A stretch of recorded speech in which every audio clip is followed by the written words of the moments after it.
நடமாடும் தெய்வம். அவர் இருந்த போதும் சரி, இந்த நிமிஷம் வரைக்கும் அவர் நிகழ்த்தி காட்டி கொண்டிருக்கிற அனுபவங்களை பார்த்துட்டு இருக்கோம். அந்த வரிசையில் சங்கர் அந்த மடத்துக்குள்ள நுழைஞ்சதும் யாரையோ தேடிண்டு இருந்தான்.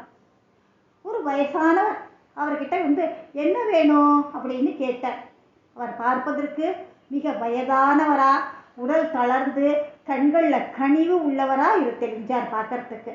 அவர் பார்த்த உடனே தெரிஞ்சுது அவர் ஒரு ஏழை பிராமணன் அப்படின்னு. அவரது ஆடை ரொம்ப அழுக்கா இருந்தது. சங்கருக்கு அவர்கிட்ட பேசுறதுக்கே அருவருப்பா இருந்தது. இருந்தாலும் அங்கு பதில் சொல்றதுக்கு ஒருத்தருமே இல்லையே.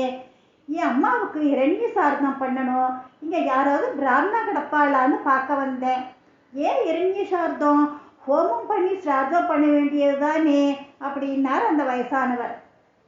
இரண்ய சார்தம் செய்வது சரியில்லை, தயவு செஞ்சு அனைவரும் ஹோமம் செஞ்சு சரியான முறையில் சிராதம் செய்யணும். உடனே அவன் போன மாதம்தான் சிராதம் பண்ண வேண்டியது தப்பிடுத்தோ, அதனால் இந்த மாதம் இப்படித்தான் பண்ணணும்னு எங்கள் அத்து வாத்தியார் சொல்லிட்டார். ஓ, உங்கள் அத்து வாத்தியார் சொன்னாரா? அவருக்கு சிராதம் தப்பி போகிற காரணம் தெரியுமா? இரண்ய சாதத்தை அவரே பண்ண வேண்டியது தானே அப்படிங்கிற கேள்வியை கேட்டார் பெரியவர். அவர் கேட்ட கேள்வியும் பிடிக்கலை, அவரையும் பிடிக்கலை. அவன் விறுவிறுன்னு நடைய கட்டினான். அப்படி ஒரு நிமிஷம் இல்லைப்பா அப்படின்னார் பெரியவர். அவன் அடுத்த நிமிஷம் காரில் ஏறிட்டான். கார் ஸ்டார்ட் ஆகலை, மக்கர் செஞ்சுது. அவர் மெல்ல குச்சியை வச்சுட்டு கார் பக்கத்தில் போனார். அவர் பேச ஆரம்பித்தார். சார்தம் வேறு வழி இல்லாமல் தப்பி போச்சோ, இரண்யம் செய்யலாம். வேண்டும் என்றே தப்பினா இப்படி இரண்யம் செஞ்சு தப்பிக்க முடியாது. ஏற்கனவே உனக்கு வேலை போயிடுத்து. உன் பாரியால் சண்டை போட்டுண்டு அவள் பிரதாகம் போயிட்டா. உன் குழந்தையும் உன்கிட்ட இல்லை.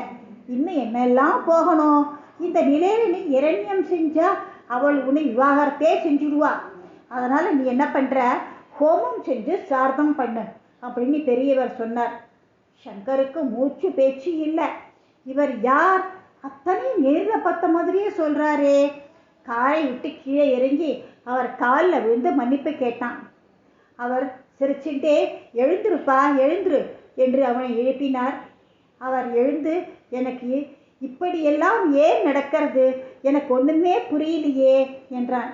உனக்கு புரியணுமா? நாம் செய்யும் தவறுகள் நமக்கு தண்டனை கிடைக்க சில காலம் ஆறுது. அந்த மாதிரி தான் உன்னுடையதும். நான் எந்த தப்பு பண்ணினேன் எனக்கு தெரியலையே. நீ போன மாதம் உன் அம்மாவின் சிராதத்துக்கு முதல் வந்த அம்மாவாசைக்கு முந்தின நாள் நீ எங்கே சாப்பிட்ட? அது இழுத்தான். நான் சொல்கிறேன், நீ விமானத்தில் சாப்பிட்ட, அதுவும் அசைவ உணவு சாப்பிட்ட. உடனே இவன், நான் வெளிநாட்டில் இருந்து திரும்பி வந்துருந்தேன், ரொம்ப பசி, அதனால் அவள் கொடுத்த சாப்பாட்டை சாப்பிட்டுட்டேன். உன் மனசு உன்னை சாப்பிடக்கூடாதுன்னு சொல்லி இருக்கணுமே. ஆமாம், ஆனாலும் நான் சாப்பிட்டுட்டேன். சரி விடு, பசி சாப்பிட்டுட்டேன். பிராயச்சித்தமாவது செஞ்சுருக்கலாமே. வெளிநாட்டுக்கு போயிட்டு வந்தவா பிரதேச பிராயச்சித்தம் அப்படின்னு ஒன்று பண்ணணும். நீ செய்யலை. அடுத்த நாள் அமாவாசைன்னு தர்ப்பணமும் பண்ணலை. நீ வெளியில் கண்டதை சாப்பிட்டனால வந்த வினை. நீ கொஞ்சம் நித்தியகர்மா, சந்தியாவந்தனம், உன்னோட சிவபூஜை எல்லாத்தையும் விட்டுட்ட. நாம் ஒரு நாளைக்கு 1000 முடிவு எடுக்கிறோம். அத்தனையும் சரியா அமைய காரணம் நாம் பண்ணுற சந்தியாவந்தனம் தான். அது நம்ம அறிவை சரியா வைக்கிறது. நீ சந்தியாவந்தனம் சிவபூஜை ரெண்டையும் விட்டுட்ட இல்லையா? அதனால உன்னோட அம்மாவுக்கு செய்ய வேண்டிய சிரார்த்தமும் உன் அலட்சியம் காரணமாக விட்டுட்ட. அதனால் உனக்கு இவ்வளவு கஷ்டம். இப்போ நான் என்ன பண்ணணும்னு சொல்லுங்கோ, கட்டாயம் செய்கிறேன். போய் உங்கள் ஆத்து வாத்தியார்கிட்ட சொல்லி ஹோமம் பண்ணி அம்மாவுக்கு சிரார்த்தம் பண்ண சொல். அவர் பண்ணி வைப்பார். உன்கிட்ட இருக்கிற பணம், படிப்பு இதெல்லாம் காரியத்துக்கு ஆகாது. அதை முதல்ல புரிஞ்சுக்கோ. தினம் சுவாமி நமஸ்காரம் பண்ணணும், புரிஞ்சுதா? நீங்கள் யார்? எனக்கு ஏன் இப்படி உதவி செய்கிறீர்கள் என்றார் சங்கர். நீ முன்னாடி சிவபூஜை பண்ணின இல்லையா? அந்த பலன், நீ நல்லவன், அதுதான் நான் உதவினேன். நீ யாரும் நீ யாருன்னே நீங்க யாருன்னே தெரியலையே. அவனை குறும்பாக பார்த்து சிரித்துவிட்டு நகர்ந்தார், மறைந்தும் விட்டார்.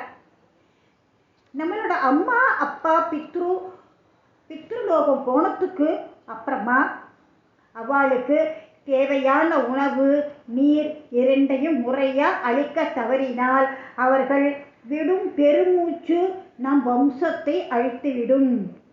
மகாபெரிவா அடிக்கடி சொல்லும் வார்த்தை, நித்திய கர்மாவை விடாதே, அது உன்னை காப்பாற்றும். தயவு செய்து அனைவரும் நித்திய கர்மா, அதாவது சந்தியாவந்தனம் செய்யணும். உங்களால் முடிந்த அளவு பண்ணுங்கோ. அம்மா அப்பா சிரார்த்தம் கட்டாயம் பண்ணணும். தயவு செய்து பூஜையை விட வேண்டாம். உங்கள் குழந்தைகளுக்கும் பூனல் போட்டாச்சுன்னா அவர்களுக்கும் சந்தியாவந்தனம் பண்ண சொல்லி கொடுங்கோ. நன்றி, வணக்கம்.